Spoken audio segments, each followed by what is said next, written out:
just because of the fact that some friends of mine haven't finished their series yet, so I'm going to leave that up. Dark Souls 1. I really do want to start with Blood series with Dark Souls 1, and was not into the Souls series 2, getting shit like crazy.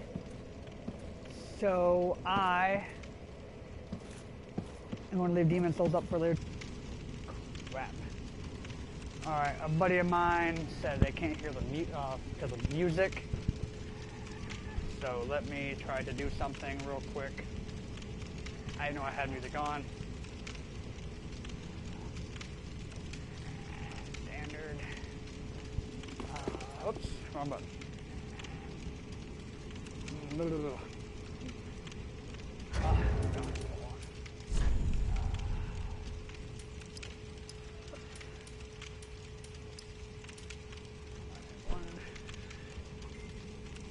Ah.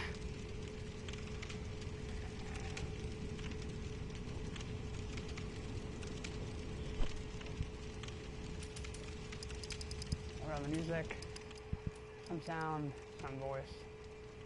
Alright, here we go. Alright, anyway. Back to source. Sorry about that, you guys. Dark Souls 1 with Gwyn. The game starts with Gwyn and the 4 lords of their time.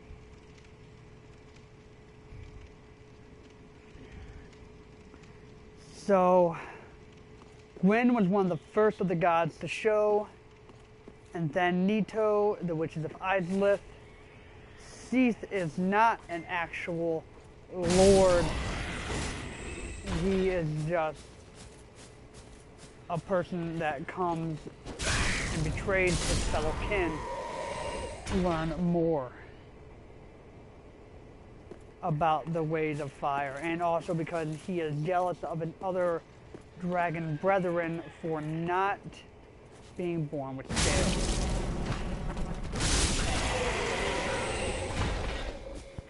And then most people don't realize that the other lord is actually the pygmy, which is so easily forgotten. The pygmy itself we know about. I believe after Dark Souls 1 and Dark Souls 1 DLC, the Artorias of the Abyss came out, I believe the pygmy is actually Menace. Some people can speculate on that. That's what I believe. I'm not saying that's what he really is, but that's what I'm saying that I believe him to be. It's not on my agenda today. I'm going to switch back with the lords.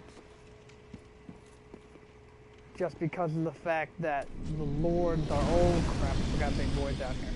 Alright, the Lord of Cinder himself... messing up because of the fact that I'm not really prepared for any of this right now. This was supposed to be a Diablo day, but my buddy Nate Dogg was not here to do this, and I had my note, but my note for my lore was ruined by a cat spilling water on it. And I sound really weird, because look here, I am doing it alone. Alright, the lords itself, they fade into gray and they pertain to fire. Anyway. The lords came from light itself and made fire. This is not always... This is a repeating factor with the lords. When Gwyn first cast himself into the flame, he awoke... Oh, I died. He awoken himself to be... Sorry, my buddy Nate Dogg just arrived. But... What? Oh, my buddy Nate Dogg's the one watching. Anyway. I got an alert to my phone, and I checked it out, and it said you were live streaming. Yeah. But, crap, my lore. My buddy Nate Dogg just arrived, and he is also the one watching. This is very awesome. But, alright, back to what I was saying. What was I saying, actually? Oh, Nate! What? I forget where I was at. Something about Diablo Day, I don't even know. I don't know, Val's past that. You remember that thing lags. Yeah, I said I was supposed to be Diablo Day today because I was supposed to have notes for this lore. And then Diablo Day was supposed to be today, but then you weren't showing up. And you finally showed up. And I was like, ah! Because I was stuck in Slither. You were stuck in the Slither, man. Alright. Instead of Slender Man, it's Slither Man. But alright, back to oh yeah. Linking the Fire became a repetitive outbreak in the Soul series because of the fact that when Link the First Flame used himself to link the First Flame,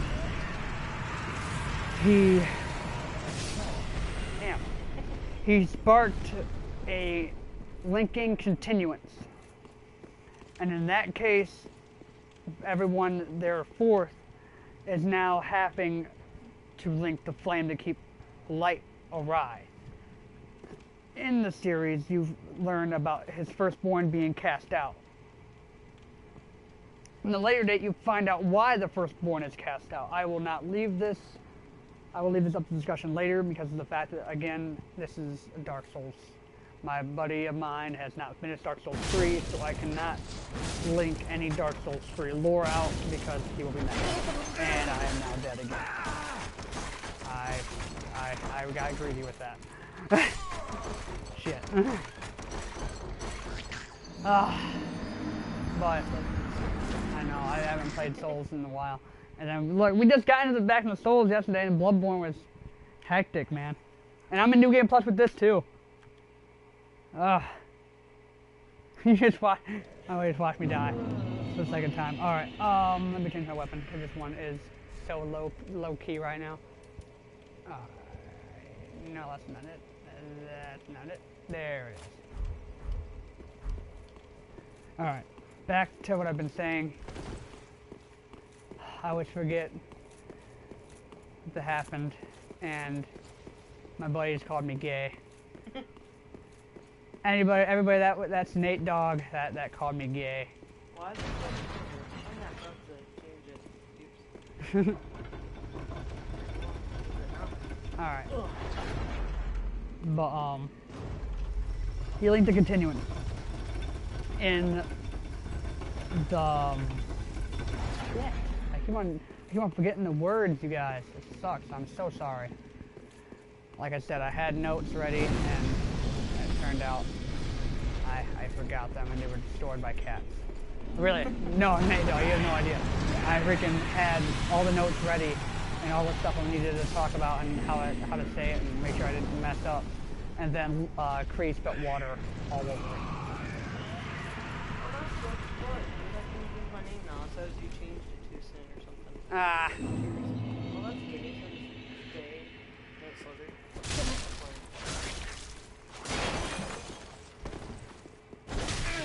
Shit. Alright, anyway. I'm getting distracted by the giant guy. Oh no! Why? Not again! Ah, shit. Alright. But yeah, he made a link in the flame and then created a spark in the continuance. And made everyone, and now the flame needs a successor just to keep the way of light and the way of the age of fire alive. And most people believe in the lore series that that's always going to be like that. But you learn in Bloodborne, some people are going to say, I know it sounds bad, but some people are going to say that Bloodborne is not an actual Souls game. Myself, I believe it actually is. Because of further information that you learn about in Dark Souls 3.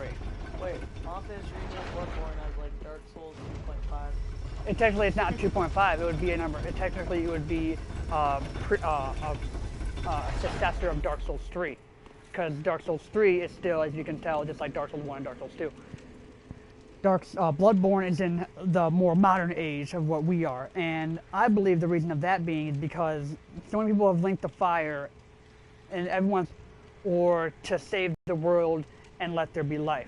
Because if you can choose to leave the world in darkness to make a succession and link the flame into light. But no one ever thought about a third choice. Now a third choice, oh, can you hear me better in the video? Or is it still kind of low? Alright. Anyway, but, ow. I just got bit slapped. And at least I didn't get backpacked. Oh, yeah, that's what I was trying to say the other day. I was going to say you got bit slapped by Falagastion. But then I said backpack. Anyway, I'm going off the lore. I don't know. A bit slap, basically. But, and so that is why the world is at its state every single time you go. Every time you play a new Souls game, the world is at a decaying state because it got to a point where the fire wasn't there. No one successfully linked it. That's why we are always the one to succeed it. We are always the ones to succeed it. Wait, you know what I just realized? What? Those box people are naked. Yeah, you just noticed that? I just noticed that. My buddy Nate. Excuse me for not being a pervert on box people. My buddy Nate Dog just learned that all the mimic guys are naked, and he says I'm a pervert for knowing that they're naked. I just realized that because like when you smack them with your sword, you like turn around and like just bubbles off. And I just realized that he was naked. But the reason Lord Gwyn linked the first flame in the first place is because of a couple reasons. Well, a couple speculations anyway. My belief is that he was afraid of light fading. He feared the decaying flame, so he wanted to keep it lit. And he thought he could link it himself. He thought he was strong enough to link the fire and success it for all eternity himself. In later date, we learned that it's not that the reason it kept on fading after him. I don't know why I didn't back up. The reason that it kept on fading was because it's just meant to do that. In a later date, you will learn that it's not true. But now back to, but anyway, Gwyn, alright, we talked about Gwyn mostly. Alright, now with the Witch of Izalith, she wished to be like Gwyn. She was jealous of Gwyn, and so she went to take on, I'm messing up, and that's why people are losing interest. I'm sorry. I'm supposed to be I wasn't really supposed to, like I said, I'm so sorry that everything's messing up. I have no notes, so I'm trying to get everything into a decent time span and everything. But, Witch of Izalith was jealous of Gwyn and his ability to link the flame.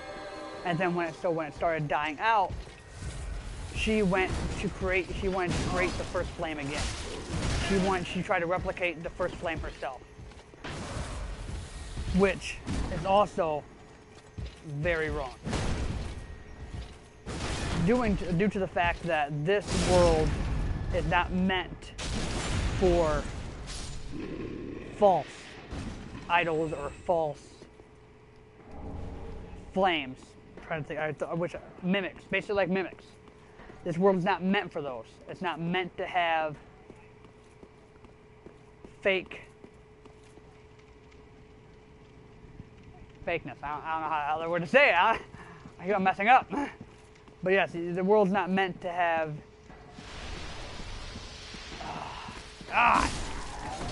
The world's not meant to have false idols or false flames or false deities, whatever you want to put it.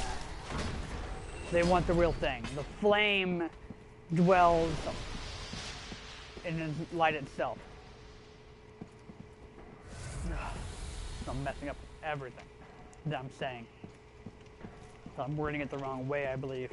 I think I'm wording it the wrong way. Are you even thinking straight? Because no. like, you're trying to talk, I know I am. But like, I know I keep on messing up. Like I said, I wish I had my notes still. It sucks. So I'm trying to make a decent effect. I will redo all this on later dates when I have everything put back in order. I am so sorry, you guys. So this is kind of like a rough draft of all my lore that I want to talk about. Well, since my buddy is not watching and will not be able to watch, I could probably talk about more about the Bloodborne connection. Anyway, the Bloodborne connection is very different, I believe. I am never going to say that I was wrong and Bloodborne is not a connection. I am always going to believe Bloodborne is a connection. I have somewhat proof and I have not proof. Does that make sense? Huh? Everything is proven, everything is disproven. so how do you know what is proven and what is not proven? Because if you think about it, everything, because in the Souls series, not everything, nothing is ever set in stone. It's all up to interpretation. That's the way Miyazaki created the game, was for interpretation and for everyone to have their own idea of what's going on. That's why he left basically echoes in the game, things that weren't set in stone. And he has it like all the mythology in the game is like put in as a riddle. And the riddle can be solved any way you want. There's no right or wrong answer to these riddles. Where's the Pokemon? I'm not locked onto them, so. Oh dang, that's why he's probably dead. But there he's dead. Yeah, and killed me. That would suck. I'd be super mad. I kind of want to make a game like that now. Like once you kill someone, They can still have, yeah, they can still have a death, add a death to you. That'd be actually awesome.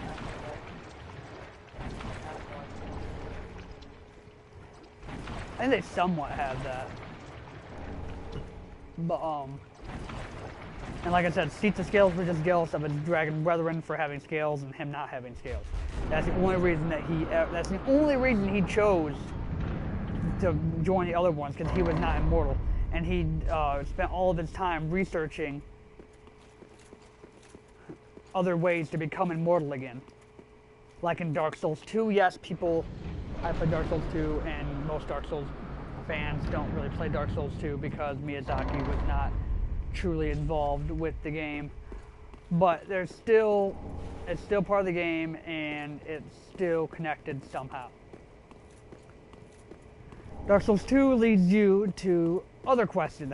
Dark Souls 2 is what actually leads you to believe, tells you that there is no way out of this cycle. There is no way out of the light and dark cycle. And then when Bloodborne comes out, people are like, this is a Souls game. Why, are people out here? There's no flame. There's fire here, but all of it is everything's basically at a gray state. There's light, there's dark, there's all this, and people believe that. That's why people believe, this isn't a Souls game, because there is no turning into, the this or that. There is no struggle between light and dark, really. It's just, kill or be killed type stuff, and there is still light and dark in it. I mean, the hunter, all the hunters of this world, if you notice, some are out for good, there are some out for evil. But the main purpose of this goal was to destroy a nightmare, an actual nightmare, and or to get over your nightmares, to be technical, because you go into multiple nightmares. The other problem in that series is that in that game is the fact that there at the end of the game you have your choices, but they're not set in stone either. And people fear that the world is at a true state, and it's not part of the Dark Souls series because of the fact there is no ultimate solution to either darkness or death or You know, there's no flame to link. You know, yes, there's a lantern, but there's no, at the end of the game, you don't have to link a flame. It's not about linking a flame. That's because I believe that they've gotten to that point. The one person to change is the main protagonist in Dark Souls 3. The main protagonist in Dark Souls 3 gives us there was 3 options, 3 endings, 3 options. There was kill Gehrman. There was let Gehrman kill you when you return to the real world. There was fight Gehrman and kill him and become the host of this dream, which is actually a nightmare. And then there is the final one, which is defy him and kill the god, which in Link you ascend as the god itself. In Bloodborne, their gods are actually, well, I believe their gods are the people that chose to link the flames in the Souls series. Like Gwyn's successor was, as when people fight, people say, oh, but Gwyn was in the first, he was himself in the first game, yada, yada, yada. That, I don't believe that, because in all the other games, all the other bosses, all the other bosses fought so much better than him. I believe in one of the easiest bosses in Dark Souls 1 was Gwyn. I beat him my first time going in. I wasn't that high level. I wasn't like the level that people say, oh, you have to be this level, or, you know, you're going to die, all that stuff. He was weak to me. I got rid of him with no problem at all. That was a hollow shell. Gwyn was a hollow shell, which he left there.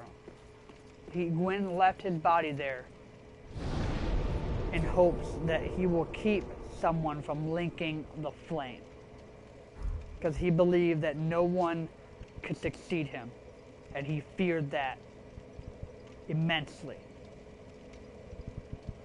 So he chose to leave a dead body or a hollow shell in his wake so that no one could succeed him. And now that I'm talking and getting into the game, I'm able to talk a little better, so that's actually good. So, with him not being able to succeed, which is his fear of being succeeded was so great that he left a hollow shell in his wake. That has got to tell you something. I believe he not only feared a successor, but he feared the thought of anyone else gaining the power that he just obtained, because of the change that they can make. Which throws me through Dark Souls 2 into Bloodborne again. Bloodborne, there was many gods in there. There was the Amygdalia, which was many of them. I believe the Amygdalia were our protagonists, because there was multiple of them. There wasn't just, they were, very common. I believe the Amygdalia were the people that linked the flames in our games, because of the fact that since there was so many, but they're so low powered, they're strong but they're low powered than the bigger bosses, bigger godlike bosses, like Murgle's Wet Nurse or the Moon Presence. And I haven't played Bloodborne. Let's see, the Moon Presence, Murgle's Wet Nurse, the Orphan of Kaz. There was a couple of them, and there's a couple of them that you hear about but don't see. but they were main ones, and the Amygdalia were none of the main ones, like demigods, basically. These gods were the ones, like I said, I believe they were the ones that just linked the flames. They had no great power, but they were still stronger than most of the, any other being that we've ever seen before. That being said, also, if I am right, and this is up to speculation, who do you think, what god do you think matches the gods of the Soul series? If I'm right, just take my ideas for a second and put them into what you think they would be. You can comment. I would like to see what you guys think about that, or you can tell me that you disagree with my ideas, and that's okay too. Like I said, everything's up to interpretation. Your idea might be right, my idea might be wrong. You know what I mean? Ah, I rolled off too soon.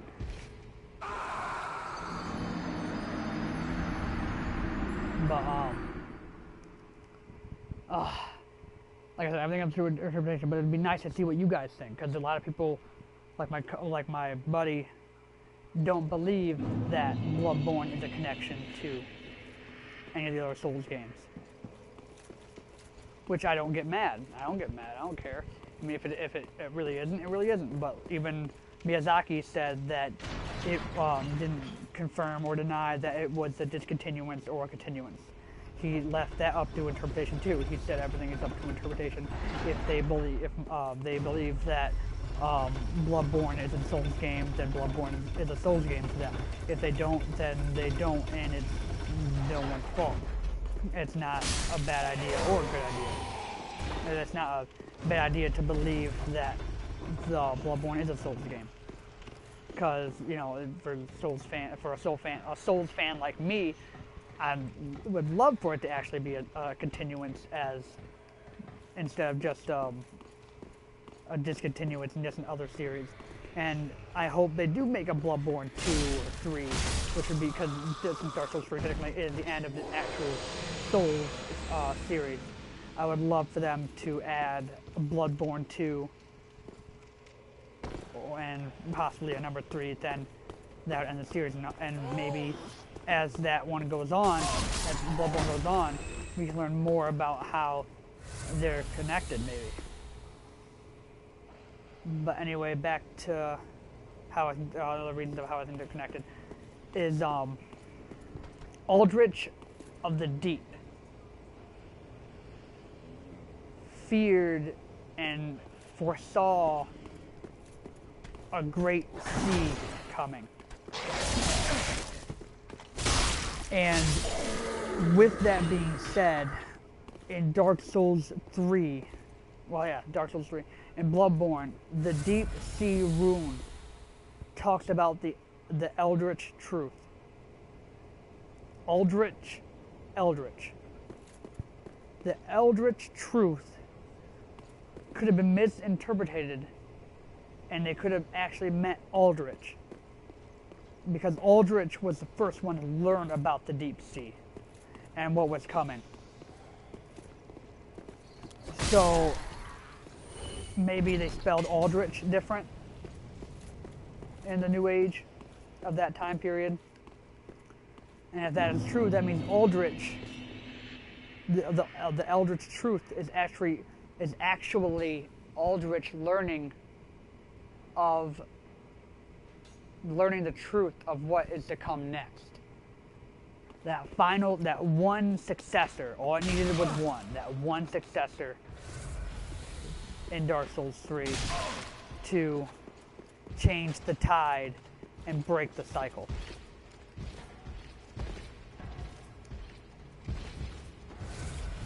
So whosoever broke the cycle is basically what Aldrich of the Deep foreseen.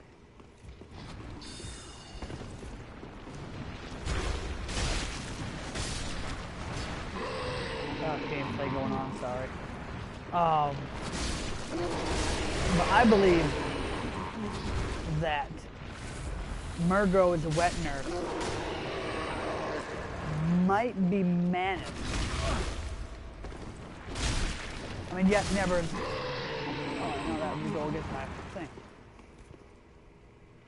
The person that lit the flame, I believe Murgo might be. I'm trying to think about who Murgo would be.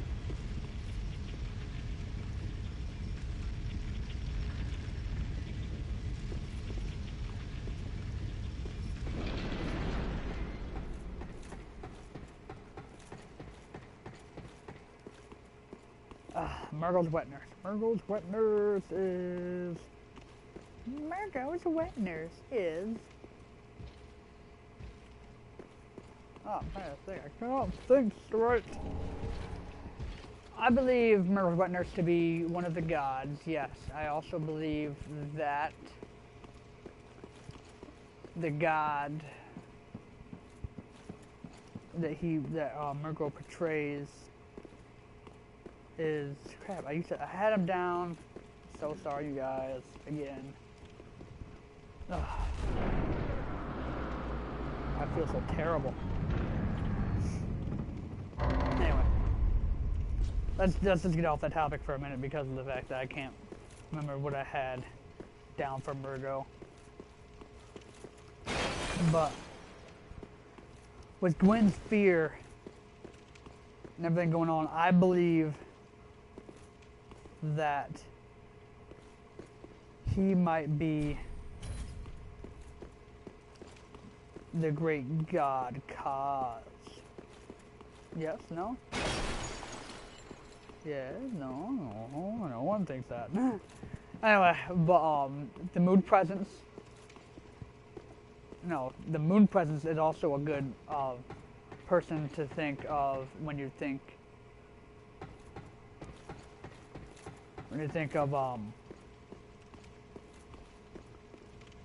of when you think of Gwen. The moon presence kept him locked. It kept not probably gonna see all Gehrman locked in the dream. Not let him die and pass on back into the real world, or let him succeed anything. You would not let him succeed as the new moon presence. And so Gehrman, and as time goes on, you actually learn that Gehrman was the only captive. There was no successor as moon presence. There was no successor to Gwen. I mean,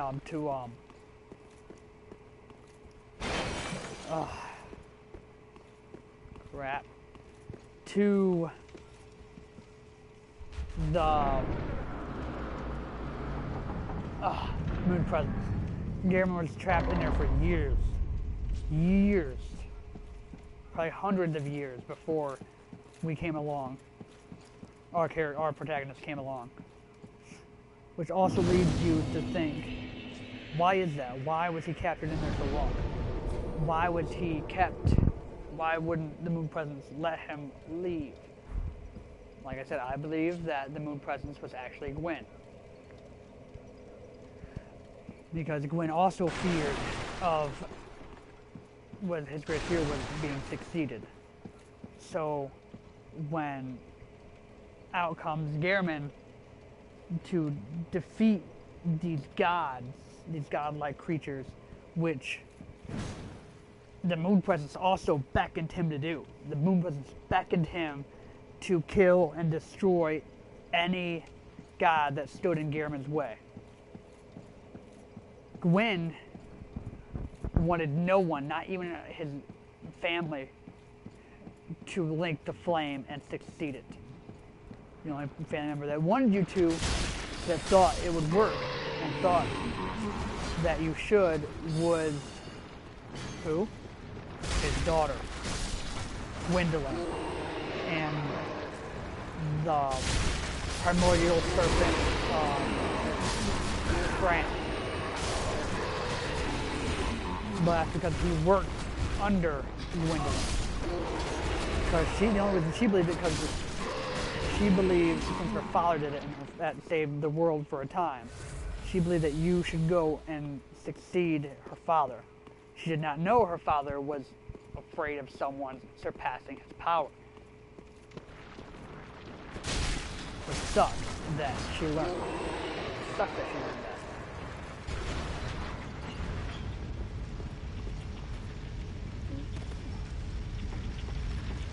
Because that means she learned that her father wanted nothing to do with her, basically. He wanted nothing.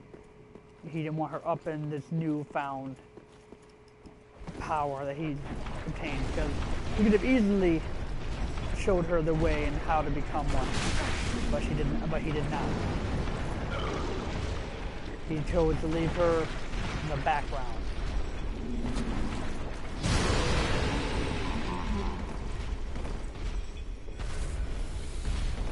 Which is depressing, if you think about it. Knowing that your father wanted nothing to do with you. If you knew that, that would crush you. But I don't believe she ever learns that he does. Maybe when she dies she learns, because when she finally died, we know she died. Unless you guys believe she is still alive and she is now somebody else.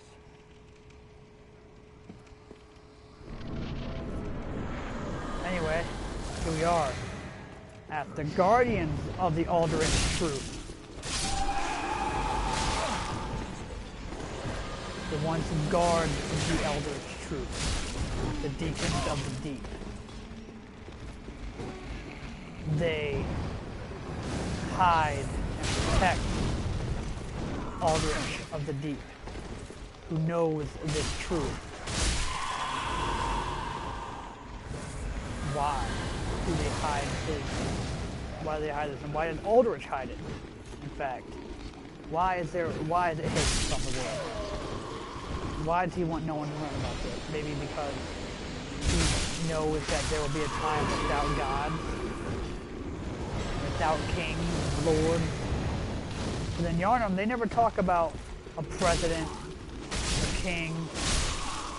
They talk about the healing church. Great God. They start worshiping God. So yes, I kind of messed it up. Yes, they do have God. But they don't have the God that they have, that we have now. Living God that are here.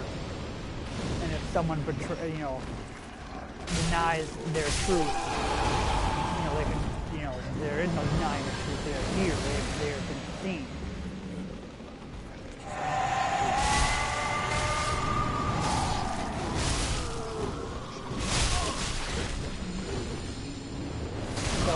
But in Yharnam, they are hidden, and only some see them. And you, as a person, the protagonist himself, can see all the Aladalias very clearly once you gain enough insight.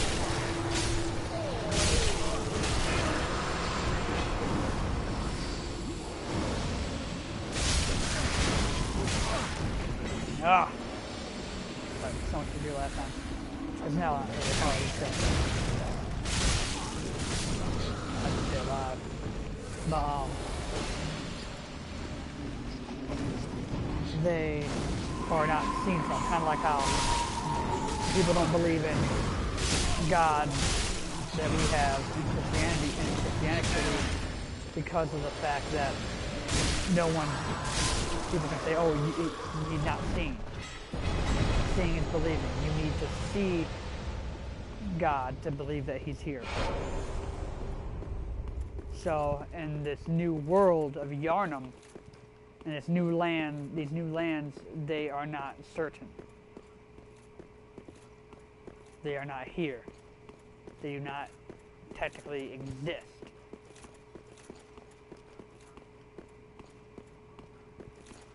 In human eyes, unless he shows them, unless they show themselves to a specific person. So leaping forth through time, these gods choose to witness themselves to certain people. I am talking forever. It's been 40 minutes, 41 minutes, and counting. It's been a bunch of rambling just because of the fact that I have not written. I came in here not fully prepared. Again, I am sorry. I'm sure. Very soon it's probably going to turn out of a lore and into some comedy, like I'm trying to be known for more. But with Bloodborne being only chosen for insight and or a person showing themselves to you, welcome home, speak that is why Gwyn loves that. Because no one can defy him. No one can sit there and say he's not here. And since he goes by a new name, the Mood Presence, he chooses to stay hidden, which in some case is perfect for him to do. In the ways that, oh yeah, I forgot I unlocked it. And the fact that he does not want anyone to know where he is located at all times. He is a higher being of a higher status, and wants to stay that way. And he wants people to fear him. He wants to be known that he is the most powerful of all the gods. So he takes Gehrman and sends him on a crusade to destroy different gods. Just like we are led to believe. Because he tells of us. He talks to us through Gehrman. Gehrman sends on a wave to destroy gods. We destroyed the Myrtle's wet nurse. We destroyed the Orphan of Kaz. We destroyed other beings that were being ascended as gods or partial gods that were again living on Earth. And Gwyn did not want this. He wanted nothing to do with gods on Earth again. A good form of a god on Earth in the Bloodborne series is what's the name of that wolf that took you out in Bloodborne? The white one? Nate Dogg? Oh shoot, didn't it like start with an L? No, I think it started with an A. Man. Amelia. Aha, the Vicar Amelia. Yes. The Vicar Amelia. L. The Vicar is. No, I said L. No, L is not. That's not an L. Oh, I thought it. Lick, Yeah. Liquor Amelia. Alright, Vicar Amelia was ascended into her wolf-like status, her wolf deer-like status. And he feared that, so he sent you to kill her. Which, Sent me to kill her? yeah. So I'm kind of like. Yeah, basically. Yes, that's what basically you are. Because Gwyn feared a successor. He wanted no one to succeed his power. Well, if I told her powerful, Yes, but take them out. So. yeah, which I do. I do take him out instead of, because what he does is he deceives you with lies. That's what's main plan. Because in Bloodborne, you know how Gehrman tells you to go destroy these creatures, destroy these gods. It's actually the Moon Presence talking to you and telling you to do these things through Gehrman. And that's how he tricks you. He tells you to do this, and then when you get to that point, Gehrman tells you, remember how when you get to that, at the end of the game, Gehrman asks you if you want to die? Yeah. That's why, because he's hoping that hunters will choose to die and relive and go back into their normal lives instead of hunting. And that actually worked for so many years. You learn about that when you're playing Bloodborne. All those graves and everything in the dream is all the people that came before you. And so the Moon Presence / Gwyn, his plan worked for so long. Because remember, Gehrman was the first hunter. Remember? And he's been in that dream for years, like hundreds of years. And so, or at least, or 100 to 200 years. So for 100 to 200 years of Gehrman being trapped, that plan worked for that many years. But even before that, Gwyn's presence is still in the world, but he's developing his strategy and how he's going to figure out how to get rid of these gods. And then once a certain person decides to lead a world of gray, basically, and put the world back into gray, that's when his plan is able to pronounce into succession. And that is in Dark Souls 3. That is what someone can choose to do. And that is basically what this game is actually about. Some people will say the game is about linking the flame and